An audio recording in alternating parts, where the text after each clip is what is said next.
Hi everyone, my name is Hallie Hunt. I'm the Dean of Students here at Cal State Fullerton, and I'm so glad to have you here joining us for our Frequently Asked Questions webinar series that my staff and I put on every Friday afternoon at 3 o'clock. For those of you who are new to our series, these webinars are put together based on the questions that we are receiving via phone and via inbox to the Dean of Students office. So these are timely webinars in that everything that we're presenting is how we're asking for it. So I hope that this is helpful today. Today we're going to be talking about the CARES Act and how CSUF is assisting students who have basic needs right now during this unprecedented time. And so for those of you who are unfamiliar with the CARES Act stands for the Coronavirus Aid, Relief, and Economic Security Act. It's an over $2 million economic relief package that was signed into law by our government on March 27th of this year. The CARES Act aims to provide fast and direct economic assistance for American workers, families, and small businesses, and to preserve jobs for American industries. And as you know, college students are recipients of these CARE funds in certain situations. So that's what we're here to do. And I am so pleased to be joined by two amazing women who are campus experts. I'm going to turn it over to them to introduce themselves. Hello students, my name is Jessica Barco and I am the Director of Financial Aid at Cal State Fullerton.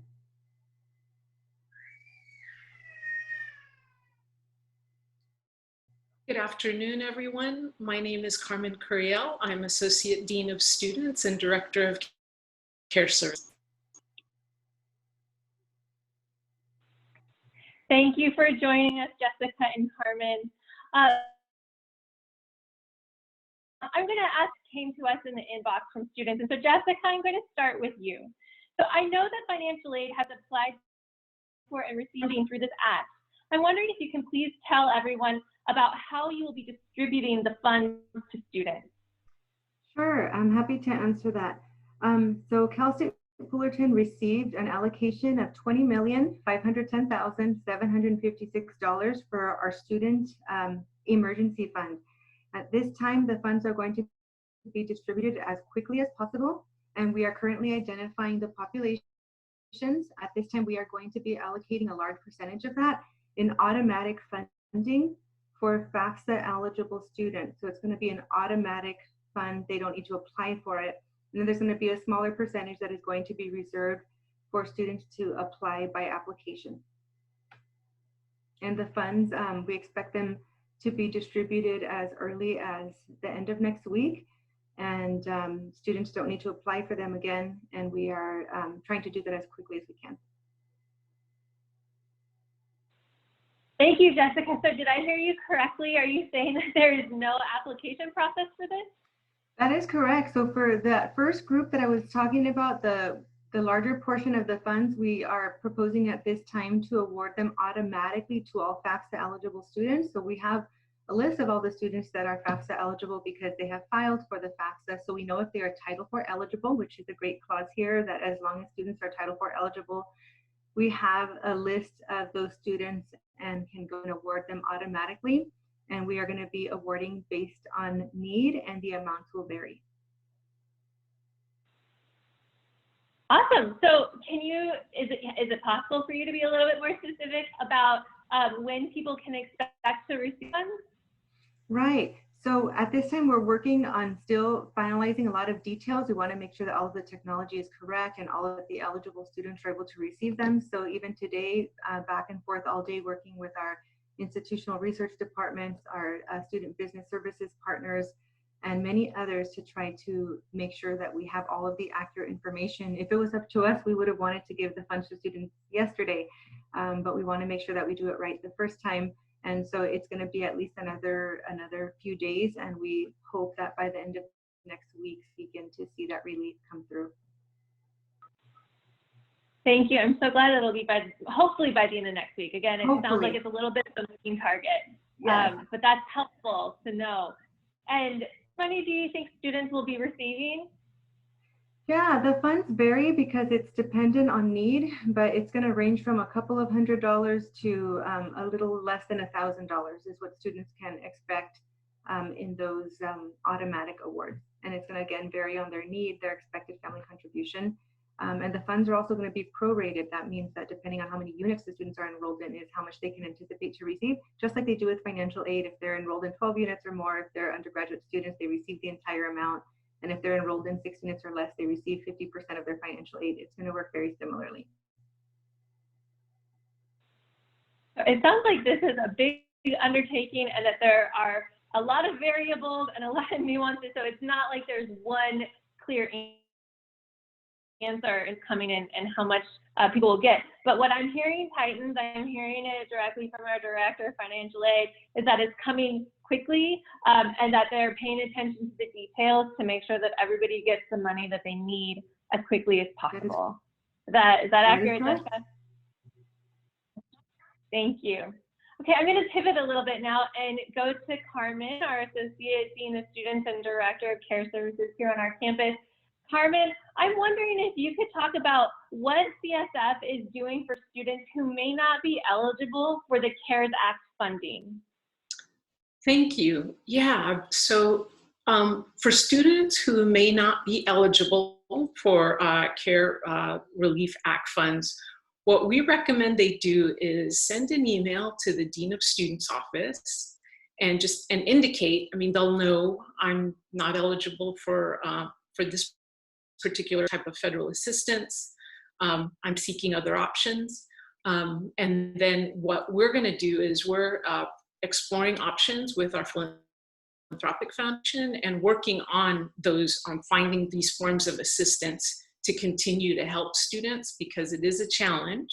But our goal is to respond to all of those inquiries and follow up with those students in a very as timely a manner as we can to get them the help they need. Thank you, Carmen. And you know, I know from working closely with you and your team that you all care deeply about meeting students' needs to the best of your ability, and that your approach is pretty nuanced as well in terms of approaching everybody as an individual and trying to meet their individual needs to the best of your ability. My next question is, can you talk a little bit more about the Basic Needs Center and what services are available to students? It's critical right now, as we know so many people are in need right now, but we had this center even before this pandemic, and you all were doing fantastic work.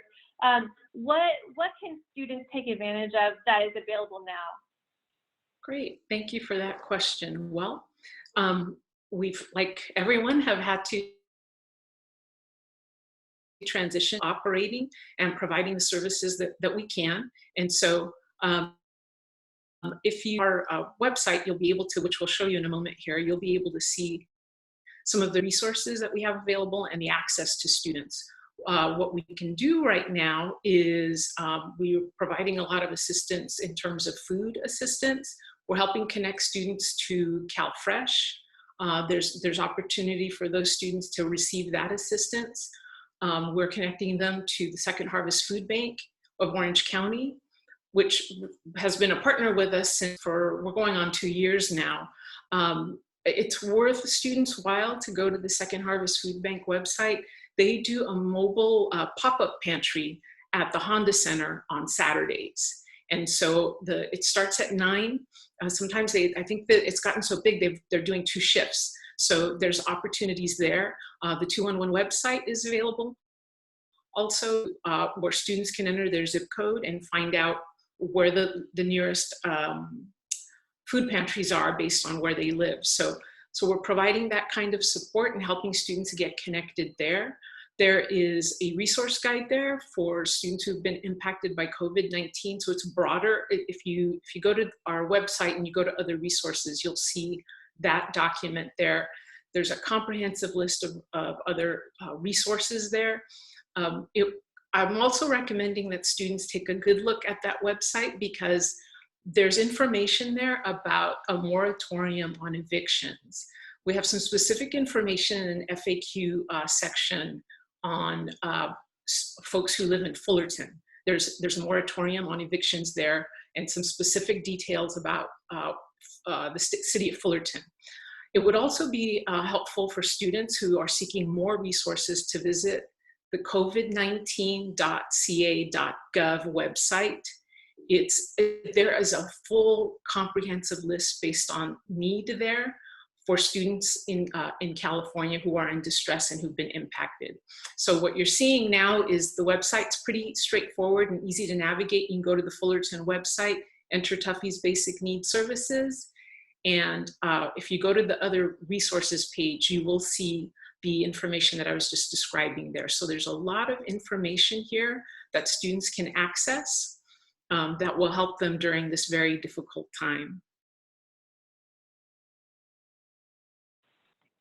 Thank you, Carmen. Thanks for all the work that your team has been doing to help meet our students' basic needs. And it's good news to hear about the information about the city of Fullerton and the housing help that you all that you just spoke about.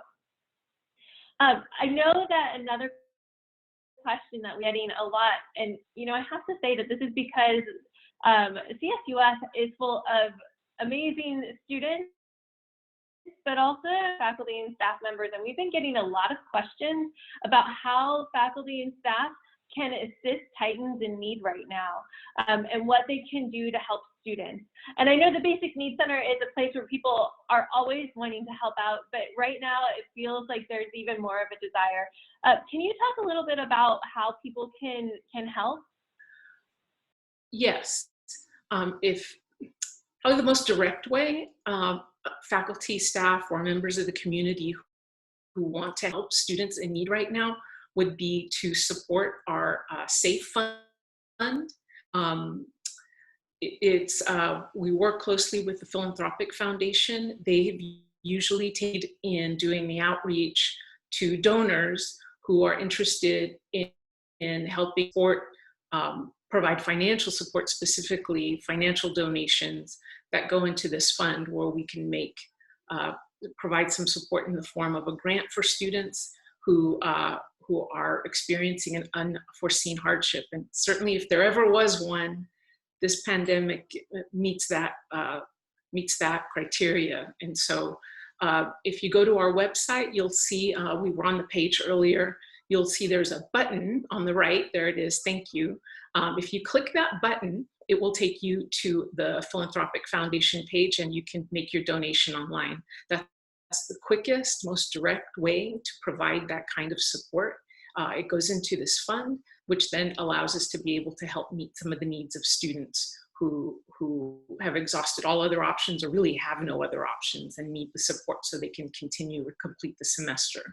So yeah, there are SAFE funds, so it's a student assistance fund for emergencies. Again, many of our students are in an emergency situation right now. And so faculty, staff, members of the campus community who want to help, we encourage you to visit our Give page on Tuffy's Basic Needs Center. Thank you so much, Carmen. I'm going to pivot back to Jessica here. We got to see some of the online resources that the Basic Needs Center had. And I know that financial aid just recently unveiled a new Instagram account. Can you tell us about that?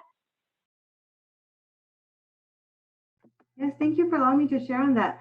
We're really excited to be able to support students and provide timely and quick information. And we're making posts at least every week on Fridays. We call it Financial Aid Friday. So there will be one going out later this afternoon, and it's actually going to provide some of the information that I provided right now regarding CARES, which is basically that right now we are trying to wrap up the plan that we're unfolding for the campus, which is to provide the majority of it in block grants and then a small percentage through application, and that it is for Title IV eligible students. And Title IV has its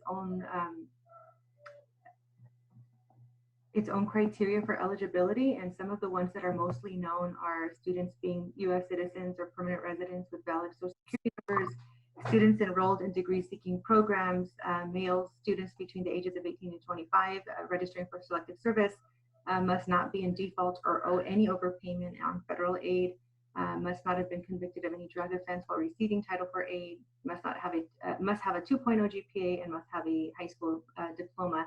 And then there's also the need component, so you have to be eligible for financial aid. So those are the key pieces that you're going to see on our Instagram account that are going to be delivered shortly this afternoon. But just some of the ways that we want to encourage you and support students is that the Office of Financial Aid office is here to serve and support you. And when COVID-19 first hit and it was declared a national emergency at that time, the Office of Financial Aid rallied very quickly to see how we can disperse $10.6 million to the hands of our Titans. So actually, in the month of March, we dispersed $8.4 million to 2,000 Titans. And then in the month of April, we have dispersed $2.2 million to over 800 Titans. This is not CARES money. This is above and beyond CARES. And then we gave it to those that had the highest amount of need, and it came in the way of the state university grant. So all of that information is on our Instagram page, as you can see right there.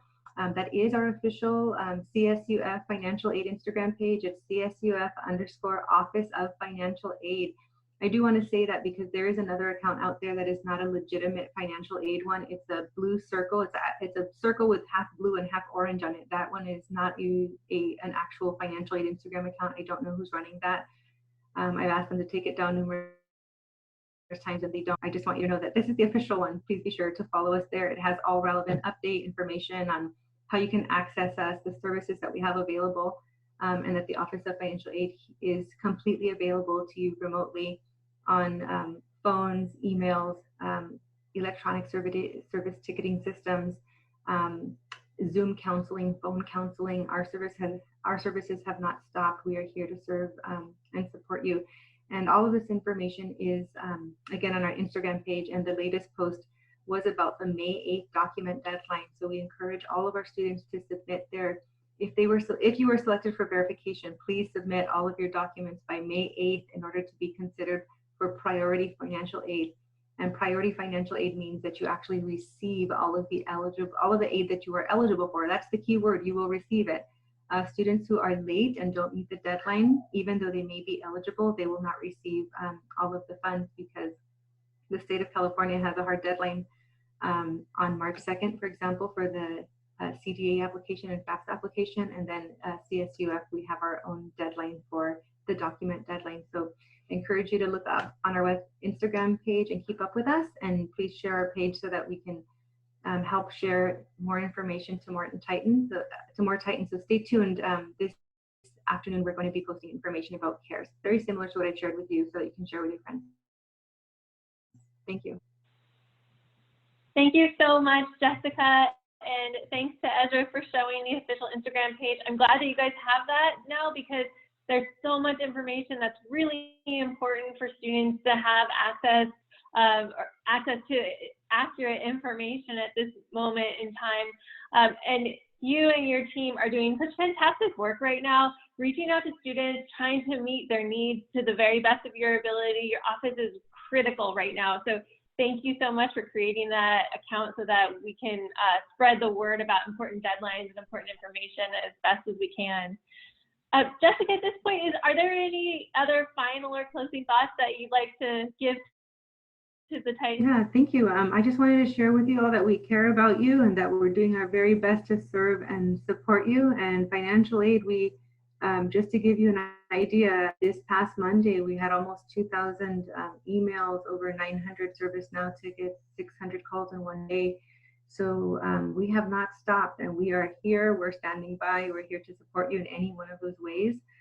We encourage you to contact us in any way that's available for you, whether it's through a ServiceNow ticket, whether it's through an email, whether it's through a phone call, whether it's through scheduling an appointment for Zoom, that this pandemic does not delay you in regards to financial aid. So we want to get timely information to you, critical information to you, because we want to see you here in the fall. We don't want anyone to not come in the fall because of the situation. So I assure you that we are working diligently to see how we're going to be able to help as many Titans as possible with the CARES funding. And for those that are not eligible, the Dean of Students Office is working very diligently to identify funds as well. And the Office of Financial Aid, we want you to be here in the fall. So we're going to do everything that it takes.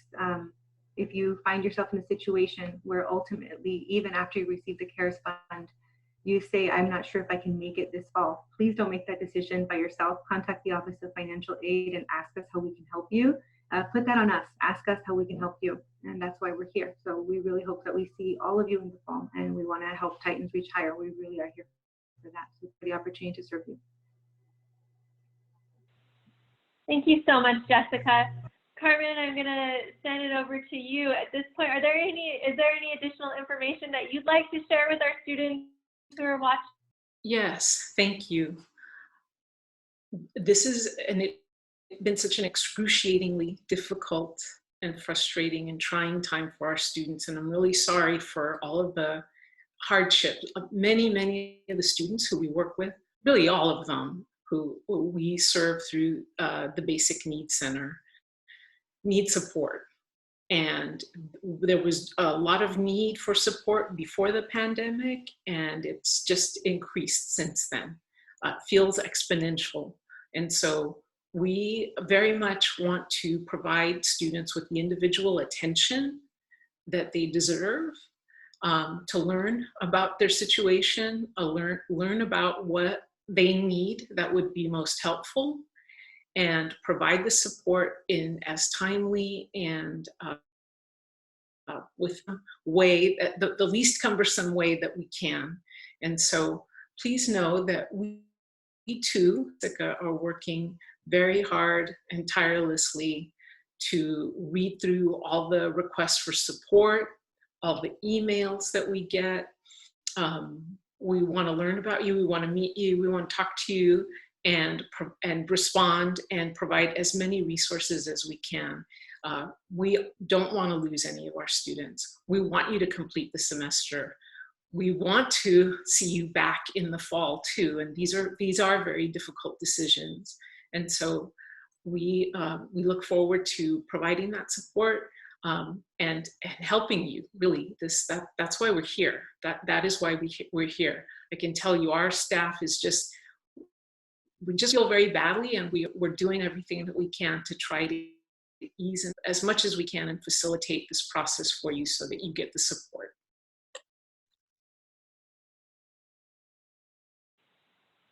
Thank you, Carmen, for that. And I need to echo what both you and Jessica have said. I think the campus, we're trying our very best to wrap our arms around this issue for our students. It's huge. It's bigger than all, but we are all in this together, and we are doing everything we can to meet the needs that are out there as those needs increase. So please don't hesitate to reach out to us. You can reach out to financial aid, you can reach out to the Dean of Students office or to Carmen's office in the Basic Needs Center. And we will do our very best to get back to you quickly and to address the needs that you have, because we know that they're important and we know that they're critical, and we know that it's impossible for you to fully focus on being a Titan, doing your studies, taking care of your family, and all this when your basic needs are not being met. So we understand that, and we're ready to help. So do not hesitate to reach out to us. With that, I think I will close by saying thank you so much to Jessica and the financial aid staff, and to Carmen and the basic needs staff for all that you're doing to help our Titans. Thank you, Titans, for taking time to come and listen to this recording or to watch this webinar. I want you to know that it has been recorded. So if you want to listen again, or if you have friends who weren't able to attend, know that you can visit our website, the Dean of Students website, and this recording will be posted there by hopefully next Tuesday. And I would also like to let you know that next Friday, we will be having folks from CAP, so Counseling and Psychological Services, answer questions. It'll be more of an interactive Q&A type of session, talking about mental health and how mental health is so important in a time like this, and what we can do to help ourselves feel a little bit better when we're in the middle of a pandemic. So please join us next week. That'll be next Friday at 3. Until then, Titans, I hope that you take care of yourself this weekend. I hope you do something that makes you feel good. Keep socially distancing. I know that it's hard, but we're flattening the curve. So thank you for your efforts in that regard. And I look forward to hopefully seeing you on campus very, very soon. Thank you. Have a nice weekend. Bye.